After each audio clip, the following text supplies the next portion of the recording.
नमस्कार साथियों, आप सभी का हमारे YouTube चैनल जीके गुरुजी अड्डा पर हार्दिक स्वागत और अभिनंदन है। आइए हम लोग प्रैक्टिस करते हैं अपने सीटेट एग्ज़ाम के मैथ पेडागोजी की। मैथ पेडागोजी की जब हम प्रैक्टिस करते हैं तो इस मैथ पेडागोजी की प्रैक्टिस में जो भी इम्पोर्टेंट सेगमेंट है, इन सब बिंदुओं पर मैं आपसे चर्चा करूँगा। सबसे पहले मैथ पेडागोजी की अगर बात करते हैं तो पहली बात तो है कि गणित की प्रकृति कैसी होती है। तो गणित की जो प्रकृति होती है वो तार्किक होती है, अर्थात उसमें तर्क करने की क्षमता होती है, इसलिए गणित की प्रकृति को तार्किक माना गया है। अब संकल्पनाओं का जो संकल्पनाएं होती हैं गणित की वो कैसी होती हैं, तो अगर मैं संकल्पनाओं की बात करता हूं तो गणित की संकल्पनाएं अमूर्त होती हैं और श्रेणीबद्ध अर्थात एक क्रम में होती है, मतलब प्लस माइनस गुणा और भाग, इस तरीके से आप चीज़ों को क्या करते हैं, सीखते हैं। अर्थात ये जो गणित की संकल्पनाएं हैं ये अमूर्त होती हैं और श्रेणीबद्ध होती हैं। इनकी अपनी भाषा होती है, अर्थात जो गणित है इसकी अपनी भाषा होती है, अर्थात इसकी एक अपनी भाषा होती है। अब अगर आगे हम बात करते हैं तो इसका जो अपनी भाषा तो है ही है, प्लस इसका सूत्र सिद्धांत और जो सूत्र है और जो सिद्धांत है इसका भी प्रतिपादन इसमें होता है, अर्थात सूत्रों और सिद्धांतों का भी प्रतिपादन इसमें होता है। हम कह सकते हैं कि इसमें सूत्रों और सिद्धांतों का भी प्रतिपादन किया जाता है। अगर इसके आधार की बात करते हैं तो इसका आधार जो होता है, इसका आधार निगमनात्मक विवेचन पर आधारित हो, अर्थात ये निगमनात्मक पद्धति पर आधारित होता है। अर्थात इसमें पहले आपको नियम बताया जाएगा, फिर आपको उदाहरण बताए जाएंगे। मतलब पहले जैसे आपको बताया जाएगा कि 2 धन 2, अर्थात इसको जोड़ना है तो ये 4 होते हैं, तो पहले आपको नियम बताए जाएंगे, फिर उसके बाद आपको इसका आधार बताया जाएगा। अर्थात ये जो होते हैं आपके नियम पर आधारित होते हैं। आगे बात करते हैं, गणित जो है ये स्थान, संख्या, मापन, मात्रा, दिशा और गणना का विज्ञान कहा जाता है। अर्थात गणित को एक विज्ञान की संज्ञा दी गई है जो स्थान, संख्या, मापन, मात्रा, दिशा और गणना का विज्ञान माना गया है। इसी प्रकार जब हम आगे और डिस्कशन करते हैं गणित के क्षेत्र में ही, तो गणित का जो ज्ञान होता है ये सटीक और व्यवस्थित होता है, अर्थात इसका जो क्रम है वो व्यवस्थित है और इसका ज्ञान सटीक होता है। आते हैं वैन हिले की थ्योरी। जो वैन हिले महोदय ने ज्यामितीय स्तर पर जो थ्योरी दी है उसे ही वैन हिले की थ्योरी कहते हैं, अर्थात इन्होंने ज्यामितीय स्तर पर अपनी थ्योरी दी है। और ज्यामितीय स्तर का जो इनका चिंतन है इसमें इन्होंने 5 स्टेज बताए हैं और लेवल 4 बताए हैं, अर्थात L0, L1, L2, L3, L4, इस प्रकार के 4 इनके जो है वो लेवल हैं और 5 स्टेजेस में ये लेवल कंप्लीट होते हैं। तो इन्हीं पर हमको चर्चा करना है। सबसे पहले अगर हम बात करते हैं इसके जो लेवल 0 आता है तो वहाँ से हम लोग इसको स्टार्ट करते हैं। अगर मैं लेवल 0 की बात करता हूँ तो सबसे पहले लेवल जो 0 है इसमें इसी को बोलते हैं चाक्षुषीकरण, अर्थात विजुअलाइजेशन, अर्थात किसी चीज़ को विजुअलाइज करना। इसमें बच्चा वर्गीकरण करता है, दिखावट के आधार पर चीज़ों को वर्गीकरण करने लगता है। अर्थात जैसे ये ट्रायंगल है तो ये समोसा है, तो समोसा और ट्रायंगल एक ही रूप में होता है, अर्थात बच्चा समोसा और ट्रायंगल का इमेज जो है आकृतियों के माध्यम से वो बनाने लगता है, जैसे समोसा और त्रिभुज की बात मैंने आपको बताया। लेवल 1 की बात करते हैं, इसको विश्लेषण या एनालिसिस कहते हैं। इस आकृतियों में यहाँ जो होता है गुण के आधार पर, जो भी आकृतियाँ हैं उनके गुण के आधार पर वर्गीकरण करता है, अर्थात गुणों के आधार पर वर्गीकरण करने लगता है। अर्थात जैसे ट्रायंगल में ये 3 भुजा है, रेक्टेंगल में 4 भुजा है, ठीक है। इस प्रकार उनके गुणों के आधार पर बच्चा क्या करने लगता है, चीज़ों को जो है वो बांटने लगता है, अलग करने लगता है। अब आते हैं इनके लेवल 2 पर, इसको अनौपचारिक निगमन भी कहते हैं। आकृतियों में समानता के आधार पर संबंध बनाना शुरू कर देता है, अर्थात आकृतियों में जो समानता है उन्हीं के आधार पर उनका संबंध बनाना शुरू कर देता है। लेवल 3 की बात करते हैं, ये औपचारिक होता है, अर्थात आकृतियों के सूत्रों को ढूंढना शुरू कर देता है। अर्थात जो भी आकृति बनी है, जैसे हमने कहा ये रेक्टेंगल बना है तो इसमें कौन सा सूत्र लगाया गया है, इसके आधार पर वो चीज़ों को ढूंढना शुरू कर देता है। अब आते हैं बात करते हैं लेवल 4 की। तो लेवल 4 जो है इनका सबसे अंतिम लेवल माना जाता है, इसको दृढ़ता का स्तर मानते हैं। ठीक है, ज्यामितीय चिंतन के अनुसार खुद से चीज़ें बनाता है, अर्थात बच्चा, यहाँ बच्चा जो है, जो बच्चा है वो स्वयं से ही चीज़ें बनाने लगता है। तो ये आपके जो है 4 लेवल हो गए और यहाँ से क्वेश्चन जरूर आते हैं। अब आते हैं एक्सोइम अर्थात अभिगृहित क्या होते हैं, इनके नाम इंग्लिश में याद करना, एक्सोइम। कथन को सच मान लेना, जैसे हमने एक स्टेटमेंट दिया 5 + 5 10, 2 + 2 4। अब इसमें तर्क नहीं करना है आपको, आपको पता है कि 2 + 2 4 होते हैं, अर्थात इसको सच मान लिया गया है। दूसरा इसमें आता है कंजक्चर। कंजक्चर का मतलब होता है अनुमान लगाना, अर्थात स्टेटमेंट को सच साबित करने के लिए प्रूफ की जरूरत पड़ती है, अर्थात जो भी स्टेटमेंट दिया जाएगा उसको अगर सच साबित करना है तो आपको प्रूफ देना पड़ेगा। जैसे आपसे कोई कह दे आप सीटेट का एग्जाम फेल हो जाएंगे तो आपको प्रूफ देना पड़ेगा कि नहीं मैं सीटेट का एग्जाम पास करके दिखाऊंगा। थ्योरम या प्रमेय की बात करते हैं, कंजक्चर को प्रूव कर दिया जाता है जब, तो वही थ्योरम बन जाती है, अर्थात जब आपने सीटेट का एग्जाम पास कर लिया तो वो प्रमेय बन गया। आपने अब अनुमान लगाया कि पास भी हो सकते हैं नहीं भी हो सकते हैं, वो कंजक्चर। कंजक्चर में अनुमान लगाया जाता है और प्रमेय में आपका जो है प्रूफ हो जाता है।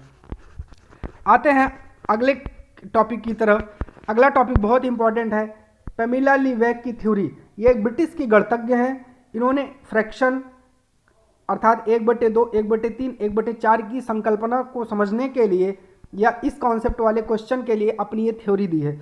इन्हीं की थ्योरी को एल्पस थ्योरी भी कहते हैं, अर्थात लैंग्वेज मैथ जो है ये इस पर इन्होंने बहुत ज़्यादा अपना प्रभाव बनाया है। तो जब इसको प्रभावशाली बनाना है लैंग्वेज और मैथ को, तो इनकी थ्योरी को प्रयोग में लाना चाहिए। आइए देखते हैं कि एल्पस थ्योरी कहती क्या है। तो सबसे पहले अगर मैं एल्पस थ्योरी की आपसे जो बातें करता हूँ तो इसमें सबसे पहले इसका पूरा नाम, ई फॉर होता है एक्सपीरियंस, किसी चीज़ का एक्सपीरियंस करना, एल फॉर होता है लैंग्वेज, फिर पी से पिक्चर होता है, फिर सी से सिंबल, अर्थात पहले किसी चीज़ के बारे में बताना है, फिर मतलब कि एक्सपीरियंस जो है उसका, फिर उसके लैंग्वेज उसकी भाषा को बताना है, फिर उसका प्रकृति उसका पिक्चर जो है उसकी इमेज कैसे बनती है, फिर उसके जो चिन्ह हैं इस पर जो है हमको बात करना होता है। ये है पैमिला लीवेक की थ्योरी, अर्थात सबसे पहले मूर्त या कंक्रीट चीज़ लेनी है। जैसे हमने कहा ये है एक बॉल, चीज़ के बारे में बताना है, अब मुझे इस बॉल के बारे में बताना पड़ेगा, फिर दिखाएंगे, फिर मैं बॉल लेकर के दिखाऊंगा, फिर उसका एक चिन्ह एक इमेज जो है उसका प्रदर्शन करना है। यही है पैमिला लीवेक की थ्योरी। सममिति का एक कॉन्सेप्ट होता है, ये सममिति को समझ लेते हैं। सममिति के बारे में बात करते हैं। सममिति एक रेखा होती है जो किसी भी वस्तु को 2 बराबर हिस्सों में बांट देती है। जैसे हमने कहा ये एक रेक्टेंगल है तो हमने कहा इसमें सममिति, तो आपने कहा ये देखिए आधा हिस्सा ऐसे आधा हिस्सा ऐसे, इसने इसको क्या कर दिया, इसको 2 भागों में बांट दिया। हमने कहा ये है ट्रायंगल, इसकी सममिति, तो आपने ऐसे बीच से काट दिया, आपने कहा आधा भाग जैसे इधर है वैसे ही आधा भाग इधर, अर्थात सममिति एक रेखा होती है जो किसी भी हिस्से को 2 बराबर भागों में काट देती है, ये आपकी सममिति कहलाती है। आगे आते हैं चौपड़ या टाइलिंग की बात करते हैं। तो चौपड़ या टाइलिंग की बात करते हैं तो जो चौपड़ होता है इसमें बच्चों को 2D और 3D शेप की नॉलेज दी जाती है, अर्थात बच्चों को 2D और 3D दोनों प्रकार का नॉलेज दिया जाता है। आपसे क्वेश्चन पूछेगा चौपड़ या टाइलिंग में बच्चों को किस आकार का नॉलेज दिया जाता है, तो चौपड़ या टाइलिंग में बच्चों को 2D या 3D शेप के बारे में जानकारी दी जाती है। अब आगे बात करते हैं अबेकस की। तो अबेकस एक महत्वपूर्ण टर्म है। अबेकस के बारे में बात करते हैं तो इसको बेसिक काउंटिंग, जोड़ घटाव, प्लेस वैल्यू, फेस वैल्यू, ठीक है, के पढ़ाने में इसके प्रयोग किया जाता है। ना देखने वाले बच्चे अर्थात दृष्टिबाधित बच्चों में भी इसका बहुत अच्छे तरीके से यूज होता है। जियोबोर्ड की बात करते हैं, बेसिक ज्योमेट्री का एक इंस्ट्रूमेंट कहलाता है। इसमें केवल 2D शेप की जानकारी दी जाती है, 3D शेप की जानकारी बिल्कुल नहीं दी जाती है। रेक्टेंगल, स्क्वायर, ट्रायंगल, सर्किल, और ये भी दृष्टिबाधित बच्चों को पढ़ाने में बहुत ही अच्छा उपकरण माना जाता है। आते हैं जियोजेब्रा पर। जियोजेब्रा एक सॉफ्टवेयर होता है, ठीक है, ये कंप्यूटर या फोन में एक सॉफ्टवेयर होता है। 2D और 3D शेप की नॉलेज दी जाती है, अर्थात ये दृष्टिबाधित बच्चों के लिए नहीं होता है, एग्जाम में यहीं से आपको फंसाता है। ग्राफ पेपर की बात करते हैं। डेसिमल नंबर का नॉलेज देने के लिए ग्राफ पेपर सबसे अच्छा माना जाता है, अर्थात जो ग्राफ पेपर होता है वो डेसिमल नंबर की नॉलेज उसमें दी जाती है। डॉट पेपर की बात करते हैं। ज्योमेट्रिकल शेप, इंग्लिश अल्फ़ाबेट की जानकारी आप डॉट पेपर जो ऐसे डॉट डॉट डॉट डॉट होता है इसमें इसकी जानकारी अच्छे से दी जाती है। डॉट पेपर के बारे में एक और महत्वपूर्ण टर्म है कि जो डॉट पेपर होता है वो सममिति सिखाने का सबसे अच्छा तरीका माना जाता है। बच्चों को ज्योमेट्री की जानकारी पिक्चर के माध्यम से दी जाती है। ठीक है, जो ज्योमेट्री होती है इसकी जानकारी बच्चों को पिक्चर के माध्यम से दी जाती है। जैसे मैं आपको बताऊं, पहेली प्लस खेल के माध्यम से भी हम क्या करते हैं, बच्चों को जानकारी देते हैं, क्विज और गेम्स। टेनग्राम की बात करते हैं, यही टेनग्राम जो होता है इसके माध्यम से, जो टेनग्राम में होता है बच्चों को ज्योमेट्री की जानकारी पिक्चर के माध्यम से दी जाती है। टेनग्राम में एक इमेज बना होता है, इसके माध्यम से ही बच्चों को जानकारी दी जाती है। ठीक है, अब आगे चलते हैं। अगला टॉपिक आता है हमारा डाइंस ब्लॉक। डाइंस ब्लॉक की जब हम बात करते हैं तो डाइंस ब्लॉक जो होता है इसका एक फार्मूला होता है DMAS, DMAS। ठीक है, सबसे पहले डिवाइड, मल्टीप्लाई, ऐड, सब्ट्रैक्ट। स्थानिक समझ विकसित करने में बच्चों के इसका उपयोग किया जाता है। अब बात करते हैं पैटर्न की। तो पैटर्न पे आते हैं, ये मेंटल एक्टिविटी से रिलेटेड होता है। बच्चों में क्रिएटिविटी इससे बढ़ती है, बच्चों में लॉजिकल थिंकिंग आ जाती है जब भी हम पैटर्न का यूज करते हैं। जैसे अगर मैं बात करूँ, ये 2 है, 3 है, इसके बाद क्या आएगा, तो इस प्रकार की चीज़ों में बच्चों में लॉजिकल थिंकिंग आती है और क्रिएटिविटी बढ़ती है। अब बात करते हैं 2D और 3D शेप्स की। जब 2D और 3D शेप की बात करते हैं तो 2D और 3D शेप से संबंधित जानकारी लेते हैं कुछ। तो 2D और 3D शेप के बारे में बात करते हैं तो यहाँ पर कुछ टर्म आते हैं। जो 2D और 3D शेप होता है इसमें लंबाई चौड़ाई, जैसे 2D जो होता है उसमें केवल लंबाई और चौड़ाई होती है, 3D जो होता है उसमें लंबाई चौड़ाई और ऊंचाई होती है। जैसे इसमें ट्रायंगल है, रेक्टेंगल है, स्क्वायर है, सर्किल है, रोम्बस है। ठीक है, उसी तरह इसमें क्यूब होता है, 3D में क्यूबाइड होता है, कोन होता है, सिलेंडर होता है और स्फेयर होते हैं आपके 3D में। अब हम आगे बात करते हैं समुच्चयन और संवर्धन। ठीक है, ये 2 इंपॉर्टेंट टर्म होते हैं। तो समुच्चयन और संवर्धन पर हम लोग थोड़ी सी चर्चा करते हैं। तो समुच्चयन और संवर्धन पर जब चर्चा करते हैं इसमें कुछ महत्वपूर्ण टर्म आते हैं। जैसे अगर मैं आपसे बात करूं कि समुच्चयन में क्या होता है, तो समुच्चयन में 2 चीज़ों को जोड़ते हैं, अर्थात 2 + 2 पेन और 2 पेन मिला करके कितनी पेन हो जाएगी, 4 पेन। संवर्धन का मतलब होता है जब 2 वस्तुओं में एक वस्तु की मात्रा को बढ़ाना और दूसरी मतलब कोई एक वस्तु है उसमें दूसरी वस्तु की मात्रा को बढ़ा देना, जैसे दूध में पानी की मात्रा डालना, यह आपका संवर्धन कहलाता है। गणित की मूलभूत संरचनाओं की बात करते हैं तो गणित की मूलभूत संरचनाएं 3 प्रकार की होती हैं, अर्थात गणित की जो मूलभूत संरचनाएं हैं वो 3 प्रकार की होती हैं। अगर मैं आपसे बात करता हूं तो बीजगणित की संरचना, अलजेब्रिक स्ट्रक्चर, ठीक है, बेसिक अलजेब्रा जो आपका प्लस माइनस मल्टीप्लाई और डिवाइड होता है। इसमें सबसे पहले आपको पढ़ना है क्रमिक संरचना। इसमें आपको सबसे पहले पढ़ना है क्रमिक संरचना। क्रमिक संरचना जो होता है इसी को बोलते हैं सीरियलाइजेशन, अर्थात इसमें से बड़ा या से छोटा का कॉन्सेप्ट आपको असेंडिंग ऑर्डर या डिसेंडिंग ऑर्डर सिखाने में इसका यूज किया जाता है, अर्थात से बड़ा या से छोटा का टर्म इसमें आता है। तलरूप संरचना की बात करते हैं, अर्थात टोपोग्राफी की बात करते हैं, जैसे आपको सीमा, समीपता या निकटता के कॉन्सेप्ट को समझाना, जैसे 1000 के समीप कौन सी वैल्यू आएगी, तो इस प्रकार आप तलरूप संरचना का उपयोग करते हैं। आगे चलते हैं तो आता है मुक्त अंत वाले प्रश्न और खुले अंत वाले, मुक्त अंत वाले प्रश्न, इन्हीं को खुले अंत वाले प्रश्न भी कहते हैं, और बंद अंत वाले प्रश्न, अर्थात open ended question, close ended question. उत्तर इसमें एक से ज़्यादा अर्थात मुक्त अंत वाले में हो सकता है, बंद अंत वाले में एक ही उत्तर होगा, जैसे भारत की राजधानी दिल्ली है। पेड़ के बारे में बताओ, यह आपका मुक्त अंत वाला प्रश्न है, इसमें किसी भी प्रकार से आप किसी भी चीज़ को बता सकते हैं। थोड़ा आते हैं जीन पियाजे के बारे में देखते हैं। जीन पियाजे का टॉपिक यहाँ बहुत महत्वपूर्ण है। जीन पियाजे ने बच्चों के बारे में कहा कि सबसे पहले संख्याओं का संरक्षण सीखता है बच्चा, लंबाई का संरक्षण या लंबाई के बारे में सीखता है, वजन के बारे में सीखेगा, फिर आयतन के बारे में, अर्थात क्रम से सबसे पहले संख्याओं को सीखेगा, फिर लंबाई को, फिर वजन को, फिर आयतन को सीखता है। इनका एक कथन है कि संख्याएं तर्कसंगत गणितीय ज्ञान में आती हैं क्योंकि संख्याओं की रचना बच्चा मन में करता है। इनका कथन बहुत महत्वपूर्ण इंपॉर्टेंट है, इनका कथन अक्सर पूछ लिया जाता है। हमारे देश के एक फेमस मैथमेटिशियन हुए हैं रामानुजन, जिन्होंने एक टैक्सी नंबर दिया है 1729, जिसकी कहानी बहुत प्रसिद्ध है, तो ये पिछली बार एग्जाम में पूछा गया था। जोल्टन के बारे में जानते हैं, जो है इनसे संबंधित क्या कथन है। जोल्टन महोदय ने मैथ को खेल, कहानी और जोड़ तोड़ के माध्यम से सीखने पर ये जोर देते हैं। ठीक है, बच्चे कम उम्र में अधिक जटिल गणितीय व्यवस्थाओं को सीख लेते हैं, जैसे बच्चा छोटी उम्र में ही टेबल को याद कर लेता है।